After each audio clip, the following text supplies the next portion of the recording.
Hey everyone, it's Pastor Dave, and thanks for checking out this Tuesday, March 24th edition of our 5 Minutes of Hope. We really hope these resources are blessing you during these very challenging and unique times.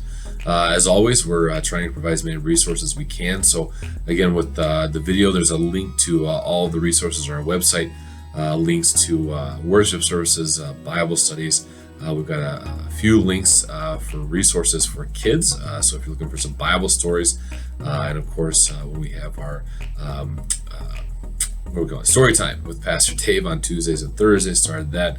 And again, other ways if you want to get involved in reaching out to others through our pen pal program, or doing some shopping for those who are in need, or donating food during this time. Again, let us know that stuff. And again, a lot of these details are on the website. Today, for our 5 Minutes of Hope, we're going to be looking at a psalm as well as another devotion. And so we've been kind of tracking through scripture for these first handful of these and looking at some of the bigger problems, natural disasters that people are facing, and again, how the people dealt with them, but even more so how God used them. And today we're going to move into a psalm. And this isn't necessarily addressing a natural disaster, but this is a psalm of trust. And when we look at the psalms, there's all sorts of different types of psalms. And one of them, the psalms of trust or the psalms of thanksgiving, these are psalms where the author takes a look back. And they look back at something that has happened in the past. And based upon what God did in the past, they know that even though the future is uncertain, because of God's actions in the past, his behavior, his character, they know they can trust God even in the midst of the unknown. And that's obviously kind of where we are right now. And I want to read to this psalm, at least a couple portions of this psalm. This is from Psalm 33. I'm going to read the first part of the psalm as well as the last part of the psalm for us today. And so Psalm 33, again, selected verses, says, "Shout for joy in the Lord, O you righteous. Praise befits the upright. Give thanks to the Lord with a lyre. Make melody to him with a harp of 10 strings. Sing to him a new song. Play skillfully on the strings with loud shouts. For the word of the Lord is upright, and all his work is done in faithfulness. He loves righteousness and justice. The earth is full of the steadfast love of the Lord." And then skipping down to the last few verses, the psalmist concludes by saying, "Our soul waits for the Lord. He is our help and our shield. For our heart is glad in him, because we trust in his holy name. Let your steadfast love, O Lord, be upon us, even as we hope in you."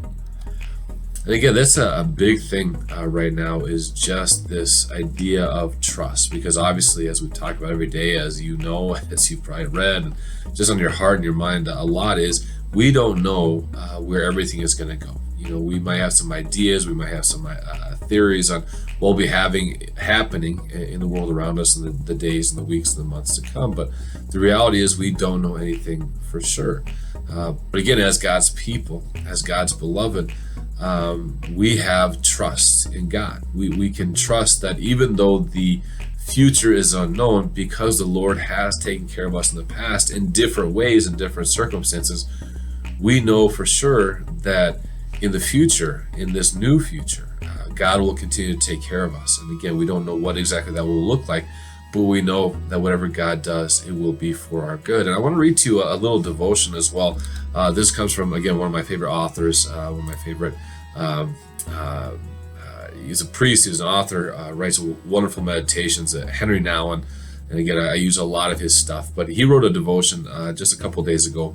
It is called Hope at All Times. And it says, "It is central in the biblical tradition that God's love for his people should not be forgotten. It should remain with us in the present. When everything is dark, when we are surrounded by despairing voices, when we do not see exits, then we can find salvation in a remembered love, a love that is not simply a wistful recollection of bygone past, but a living force that sustains us in the present. Through memory, love transcends the limits of time and offers hope at any moment of our lives."